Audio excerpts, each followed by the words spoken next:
أعوذ بالله من الشيطان الرجيم. بسم الله الرحمن الرحيم. يا أيها الناس اتقوا ربكم الذي خلقكم من نفس واحدة وخلق منها زوجها وبث منهما رجالا كثيرا ونساء واتقوا الله الذي تساءلون به والأرحام إن الله كان عليكم رقيبا. وآتوا اليتامى أموالهم ولا تتبدلوا الخبيث بالطيب ولا تأكلوا أموالهم إلى أموالكم إنه كان حوبا كبيرا. وإن خفتم ألا تقسطوا في اليتامى فانكحوا ما طاب لكم من النساء مثنى وثلاث ورباع فإن خفتم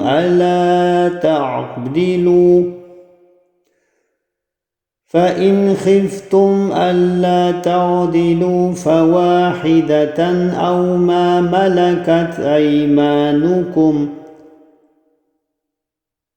ذلك أدنى ألا تعولوا. وآتوا النساء صدقاتهن نحلة فإن طبن لكم عن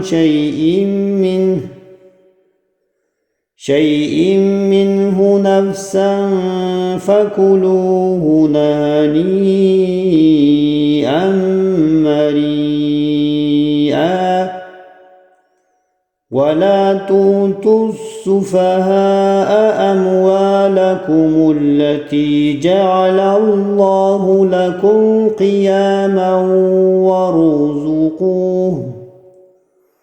وارزقوهم فيها واكسوهم وقولوا لهم قولا معروفا. وابتلوا اليتامى حتى إذا بلغوا النكاح فإن آنستم منهم رشدا فادفعوا إليهم أموالهم ولا تأكلوها إسرافا وبدارا أن يكبروا.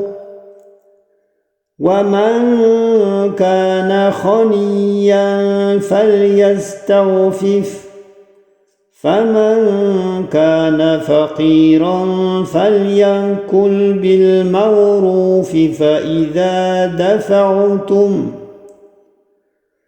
إليهم أموالهم فأشهدوا عليهم وكفى بالله حسيبا. للرجال نصيب مما ترك الوالدان والأقربون وللنساء نصيب مما ترك الوالدان والأقربون مما قل منه أو كثر نصيبا مفروضا. وإذا حضر الحسمة أولو القربى واليتامى والمساكين فارزقوهم منه وقولوا لهم قولا معروفا. وليخشى الذين لو تركوا من خلفهم ذرية ضعافا خافوا عليهم فليتقوا الله وليقولوا قولا سديدا. إن الذين يأكلون أموال اليتامى ظلما إنما يأكلون في بطونهم نارا وسيصلون سعيرا. يوصيكم الله في أولادكم للذكر مثل حظ الأنثيين فإن كن نساء فوق 2 فلهن ثلثا ما ترك فإن كانت واحدة فلها النصف ولأبويه لكل واحد منهما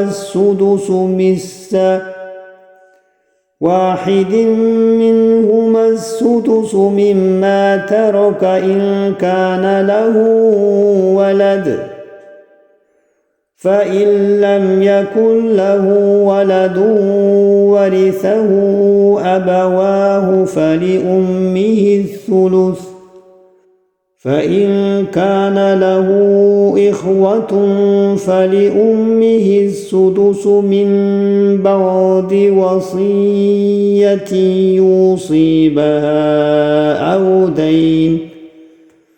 آباؤكم وأبناؤكم لا تدرون أيهم أقرب لكم نفعا فريضة من الله إن الله كان عليما حكيما.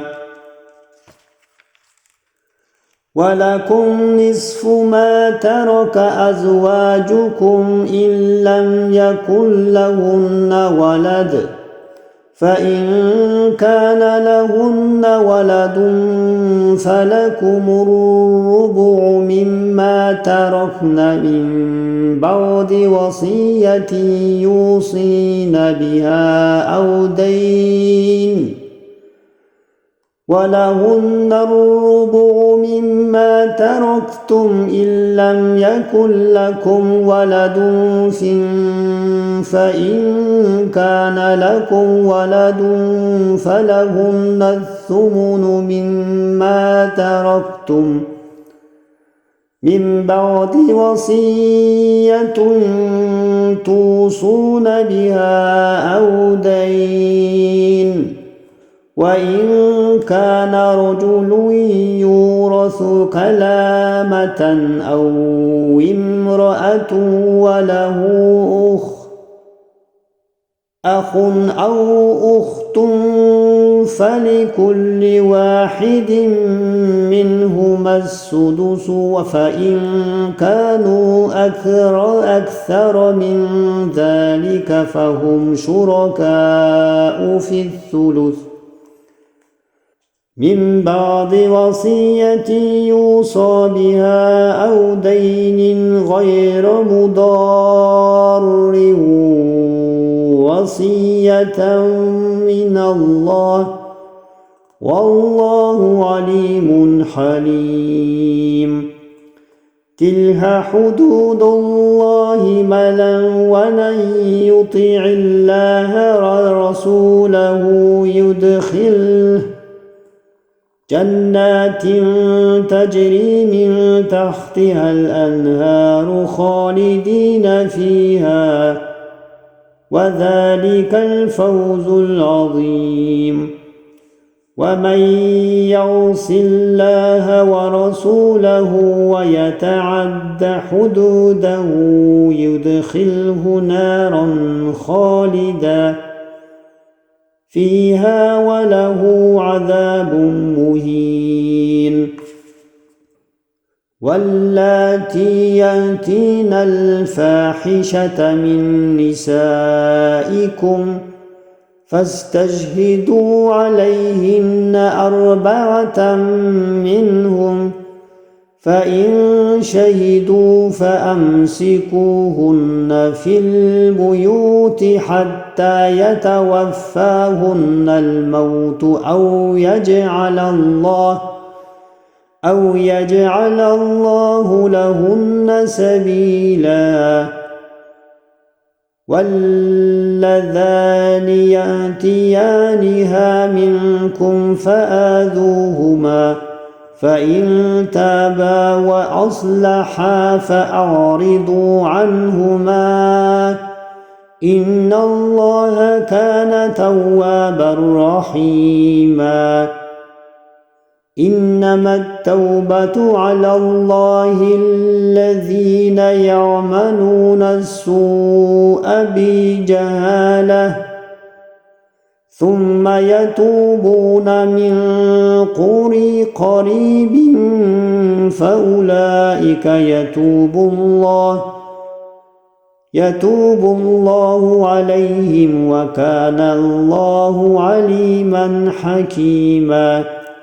وليست التوبة للذين يعملون السيئات حتى إذا قضى أحدهم الموت قال إني تبت الآن، ولا الذين يموتون وهم كفار، أولئك أعتدنا لهم عذابا أليما. يا أيها الذين آمنوا لا يحل لكم أن ترثوا النساء كرها، ولا تعضلوهن لتذهبوا ببعض ما آتيتموهن إلا أن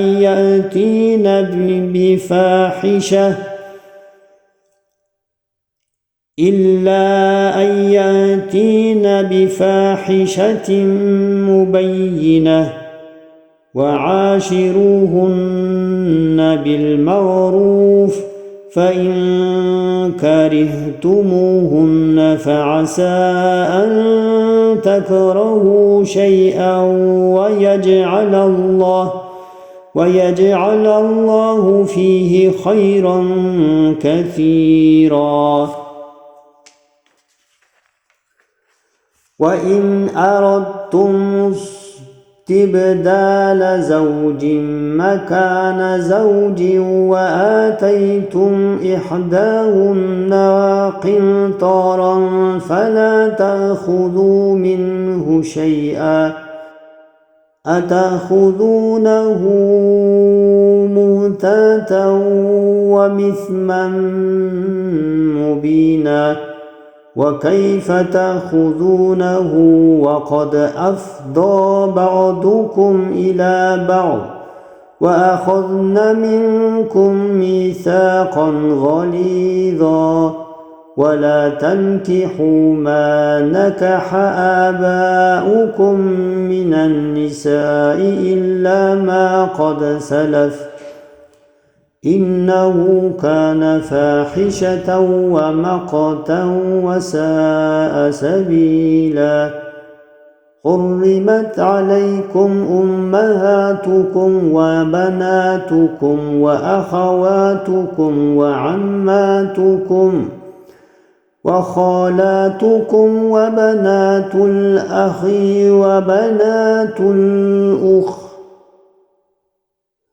وأمهاتكم التي أرضعناكم وأخواتكم من الرضاعة وأمهات نسائكم وربائبكم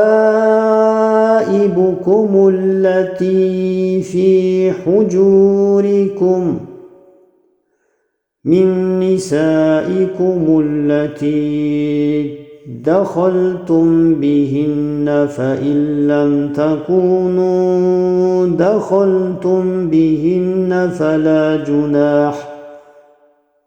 فلا جناح عليكم وحلائل أبنائكم الذين من أصلابكم وأن تجمعوا بين الأختين إلا ما قد سلف إن الله كان غفورا رحيما